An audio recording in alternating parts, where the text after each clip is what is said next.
One of my favorite Jason Botchford discussions, Patrick, here on Canucks This Week was when can you stop wishing someone a happy new year? If you were into double digits in January and you wish Jason a happy new year, you would get a look like he wanted to literally rip your jaw off with his hands. So I will say, we are the 9th. Happy New Year to everyone. New Year. Happy New Year to you. We had some scheduling technical challenges that have prevented us from doing videos during the holidays. So I apologize for that. We'll be back on our regular schedule here, but schedule, people's availability, other things behind the scenes did stop us from doing them through a pretty interesting time for the Canucks, to be honest with you. So a lot to jump into here. We're really approaching the halfway point of the season. You're going to be doing something on it at thesunandprovince.com. But we will do a video early next week after the amnesty for wishing people Happy New Year's passed. We will be doing one sort of examining where this team is and where it's going. But right now, let's talk about the immediacy, Patrick. The sky is falling. We have a soap opera going on between two of the three biggest stars on the team. We have a team where the goaltending has dropped off a little bit. The defense is a mess. Injuries are all over the place. They can't seem to win a game. But even if they get it to overtime, losing to bad teams, getting a point against good teams, they're still pretty damn close to that playoff cutoff line, aren't they? Is life so bad? For the Vancouver, I understand fans' angst, but really, is this team?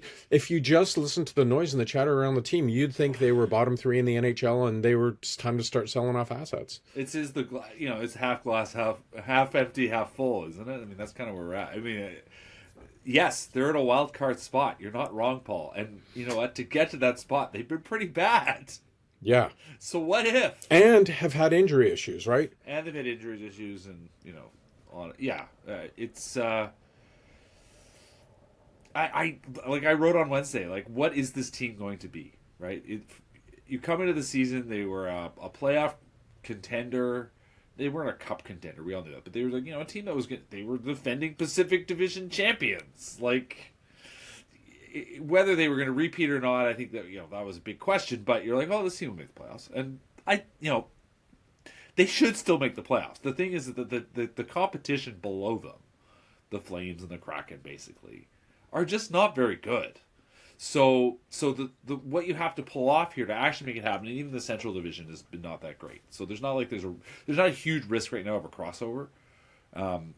The standard the Canucks have met is very low, and now there's all these questions, like you said, there's what's going to happen with their centers. The coach needs a contract. Brock Besser needs a contract. Kevin Lankinen needs a contract. What are you doing with Thatcher Demko? These are questions now that aren't being framed in the way I think we thought they'd be framed.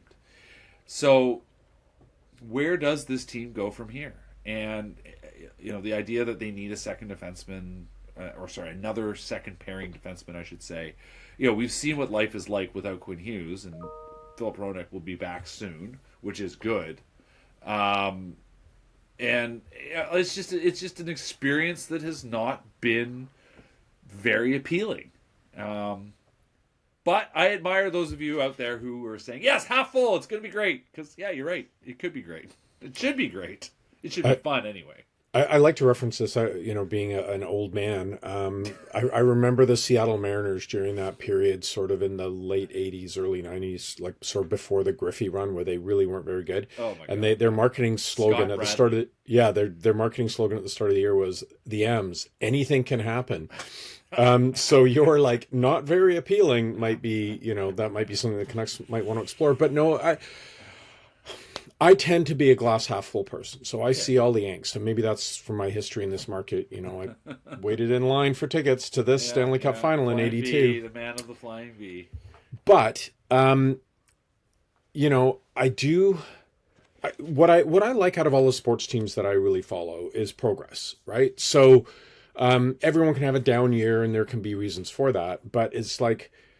You said the Canucks aren't a real Stanley Cup contender, but after so many down years and seeing what the team did last year, pushing Edmonton to 7 games, you kind of want to think, well, you would like to see a conference final after that. Now there's financial realities as a salary cap and some moves they had to make, et cetera, et cetera.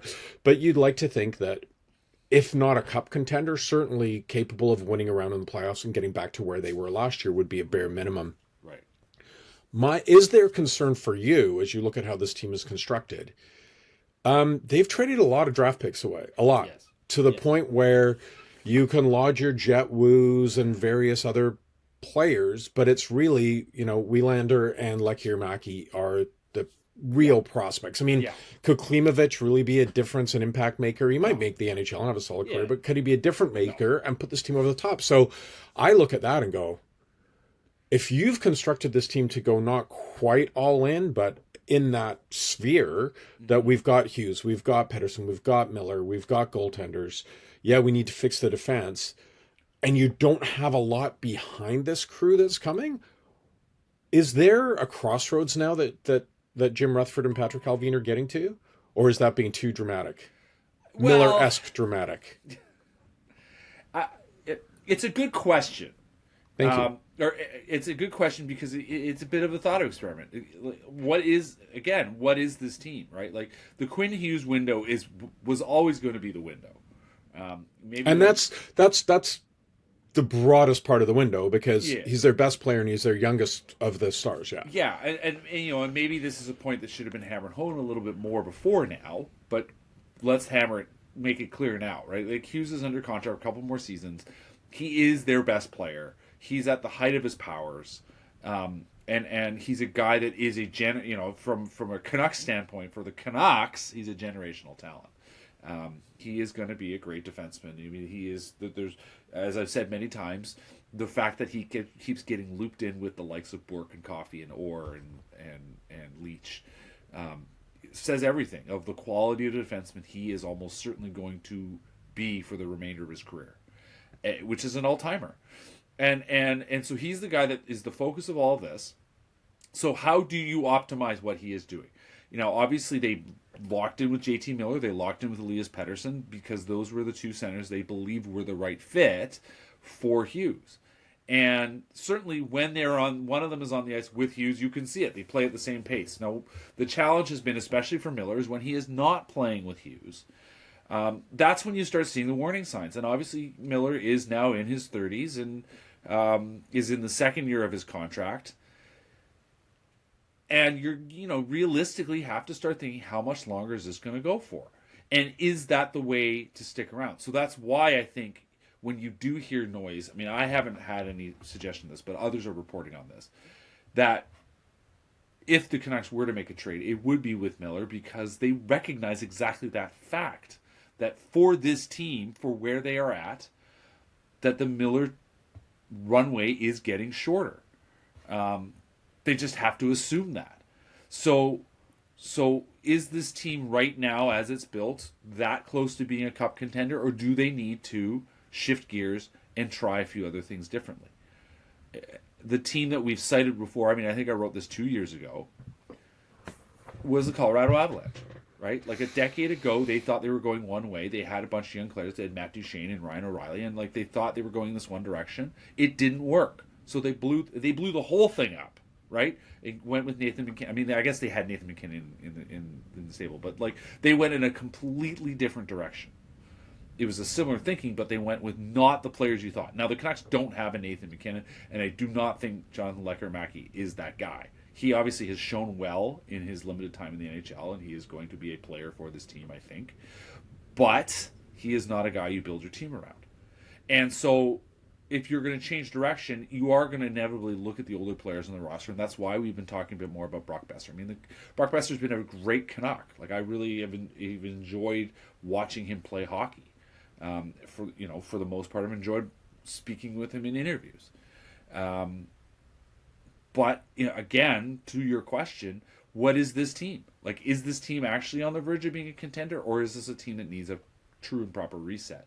Because that is the bigger question that we need to think about. Maybe that's the headline of the video, right? Like what is this team and does it need a reset? And it's entirely possible it does, and not just for the fact that there has been a difficult Pettersson-Miller dynamic. Take that aside, put that away. You just have to look at performance. Like Miller had a great season last year. Is he likely to have another one of those? Probably not.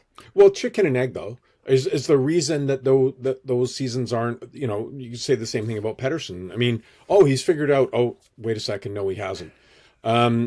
So I mean, just on that point though, I mean, the reason why Pettersson, is inherently because he's younger, right? Like he's what, 5, 6 Oh no, right? Patrick. I take your point, but I think this is where it's fascinating. JT Miller is Ryan Kessler 2.0, and the no movement clause gives you, Pettersson's easier to move, but he's the guy you want to hang on to. So this is what makes this team far more interesting off the ice than on it. Sure. Yeah. Yes, I guess I'm sick of the off. No, exactly. I get what you're saying. I'm just laughing because it's just like, oh my god, like you're right. Just to reiterate, underscore a point someone else made to me just on that, by the way. Like every week they're the lead item on Hockey Night in Canada's sort of official news service, and that's not a good thing. Like they're constantly in chaos, and that's a bigger question, or a bigger sort of representation of what this team has been too often, and it's been the wrong team for all the wrong reasons. Okay, let me go back to my glass half full question for you then. So, we can have this debate forever about how you would do it, what they are, what they have available, who you would move. Mm-hmm. Last year wasn't that far away. I think we have so many examples. You've talked to Ray Farr amongst so many others who will say, look, every team you play on has guys who don't like each other. Winning cures a lot of things. Do you give up and move one of these guys at a deficit, either because you move Miller because there's no movement clause, or you think you get more for Pettersson, or do you hope that you get Roenick back healthy, your goaltending gets in a groove, maybe you make another move that maybe it involves a prospect or yet another high draft pick to add to the defense, and you hope that you get results, and results are going to put the personality shit behind you, and this team can do at least what it did last year, if not go a step further. Is that possible, in your opinion? This current group, I think it's a real question. I have doubts. They certainly were in the mix. Like it is not. It is important to not ignore the fact, as you said, that they were in the playoffs and they pushed the Oilers very hard, right? They played very well defensively. This is in general has been a very solid defensive team. Rick Tocchet has got his team going in that direction. In the longer view, you do look at the way their offense sort of sputters, and is that a consequence of the way Tocchet wants his team to play? For all the talk of having a sort of a disciplined system that makes it easier and reduces the amount of decisions his players have to make when they're on the puck, especially in their breakouts. For all that, the offense since sort of the All-Star break last year has really been stuck in neutral, and a large part of that is because of how Pettersson has played. He does bring a dynamic to the ice that, other than Hughes, really, and I guess to a degree when he's playing Eric Brandstrom, he brings an element to the Canucks attack that is different. It stands out. Attacking the middle of the ice with the puck on a stick. And so when he's doing that, and we've said this a lot lately, when he is doing that, the Canucks look pretty good. But when he's not doing that, well, they look like they've been without him in the lineup, which is very plodding and very, very mechanical and not terribly inspiring. And so because of that, because of how that's become so crystallized, and I think Pettersson being out of the lineup the last couple of weeks has really nailed that in. I don't think this is the team necessarily that is going to elevate itself into true contender status, even though they have Quinn Hughes and even though they have at least the theory of Elias Pettersson and JT Miller. I think if Miller were a couple years younger, I might be answering this question differently. But but more and more I'm becoming sort of skeptical of. I mean, Miller's still a very good player, but I'm just becoming skeptical of the ability to keep doing it, just because of his age. It's just a hard thing to do, no matter who you are, and the more you get into your 30s, the harder it is to do. Well, tell me about it. No, I was smirking there because we had a pre-recording conversation that I did not intend to reference or bring up. But my kids are pretty much grown adults now. Yeah. One's still in university. Your kids are still snotty virus machines. Getting out of that slowly, almost I know, out of that. I know. But yes. But definitely different stages of life. But we talked about the challenges of emotions and how to deal with them. And I'm not making light of it, but I mean, yes, if winning doesn't, like, if you can't get over those personality issues and feel good about yourself on the ice, winning will not come, right? Like, it's a chicken and egg thing. Miller and Pettersson don't even have to talk to each other. No. But if the results start to come and you start putting the puck in the net and all of a sudden you're moving up the standings, maybe that stuff doesn't matter. But the fact is, that's not something that even they honestly can control. Right. Like, sometimes that you go within yourself so much that you can say things differently, but if the results aren't there, the results aren't there. And I think that's again, one of many fascinating questions that we've talked about, or angles in this, that what does the Canuck front office do? Yeah. I still look there and I go, hey, we're not that far removed from a team that looked like these issues. That we've got Bruce Boudreau and Mike Gillis and everyone else weighing in on historically that it's always been there, yet they had success. So I think simplistically, my hope is that they can get back there, but maybe it's a reality they can't. And at which point the front office has a massive decision to make here. Well, it's the double whammy, right? Like, if they can get back to playing well, it should disappear, right? Like, if they can get some, it should, right? Because but chicken and egg, can they get back to playing well? And while it's there. But obviously, if it doesn't quite, like, it's not just that they're not, it's an unsustainable relationship. It's an unsustainable lineup. Like, if you're not playing well, you've got to make changes. That's the obvious part.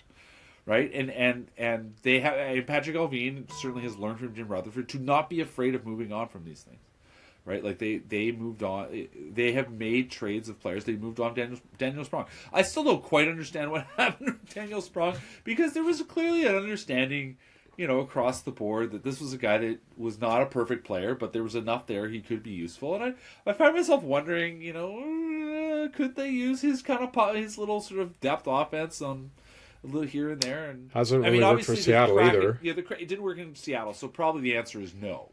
But there's just little bits and pieces. Like I said, they try things and then they move on. So if it turns out that Miller or Pettersson is just not working and they move on from one of them, I will not be surprised. I don't think it's going to happen, because I still think that's not their preference. Yeah. Their preference is the lineup they've assembled because of what. And then adding to that, you're right. And then adding to that, right? I do think you've been saying since training camp, this team has been made no secret of the fact they want to add a top end defenseman. Yeah, and I mean, I think they did misfire, and I think they've been a bit arrogant about it in how they assembled the defense, because Vinny Desharnais has mostly been fine lately, and you can see why they signed him, but you don't progress with mostly fine. You don't progress with mostly fine, and it's in tandem with signing Derek Forbort, who's the left shot version, I think, in many ways. And I've been pretty, actually. I mean, I was singing his praises earlier. I've been pretty disappointed. He's not very good with the puck. He just strikes me as not the kind of player given who you already have, who you want to have in your lineup. There are reasons for and against Eric Brandstrom. I get it, but like, when Brandstrom plays, the puck moves up the ice better. Being good with the puck seems to me to something that might want to happen for a professional hockey player. Yeah, might be a subject. Look, you and I were talking about this a bit. The dynamic, I find it fascinating. Like, there's so many things about this franchise, being around it for so long. One that I've talked about a lot is the lack of great Canadian players. That's just an anomaly. When you go through their history and all their stars, really Luongo and Linden, and you can debate about that. But the other one that is fascinating to me is the Sedins, who, by coincidence, everyone wanted to run out of town on the first half of their career, are really the only superstars who stuck. Like, when you talk about generational talents, and I thought Pettersson was one of those when they, his first 6 years. now you have Hughes.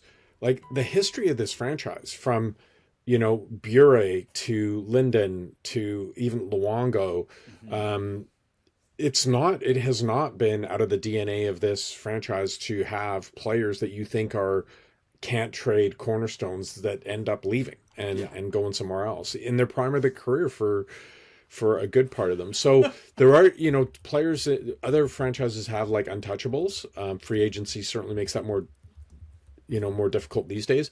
But the legacy of the Canucks has been that at some point it's not a long-term marriage. So it wouldn't be shocking to much traumatized Canuck fans that, you know, one of these big names is going to have to leave town. Yeah. Which is sad, really, because I thought this team was really finally building something. Yeah, I mean, like I said, I don't think it's a certainty, but it's clearly it's a possibility. But it's also not that shocking, because if they're not playing well and it's not working, of course you're going to make changes. Yeah, that has been the MO. So you know, I had to laugh a little bit last Saturday when Elliot Friedman got up there and said, "Well, all the options are on the table." I'm like, "Well, yeah, that's what we've been saying, and that's obvious. Like, something might happen, something might not happen. They might trade both of them. They might trade one. They might trade none." I'm like, "Well, yeah, like when the insider game, Patrick." Yeah, when you talk to Alvin, and I wrote this story, you know, beforehand, and he's repeated it in other places now too. But you know, when he says we are constantly talking, he's serious. Yeah. And he has the track record to prove it. Like, they are constantly looking at making moves, and some of the moves have been big and some of the moves have been small. And obviously trading Miller or Pettersson would be the biggest move you can make outside of trading Hughes. But like, they've tried stuff before, and we've talked about this before. 2 years ago, they thought they were going to trade JT Miller. Yeah. They almost traded him to, you know, there's been all this talk about almost trading him to New York. They almost traded him to Pittsburgh. I think what happened there was that the Pittsburgh owners basically told Ron Hextall he wasn't allowed to do anything anymore.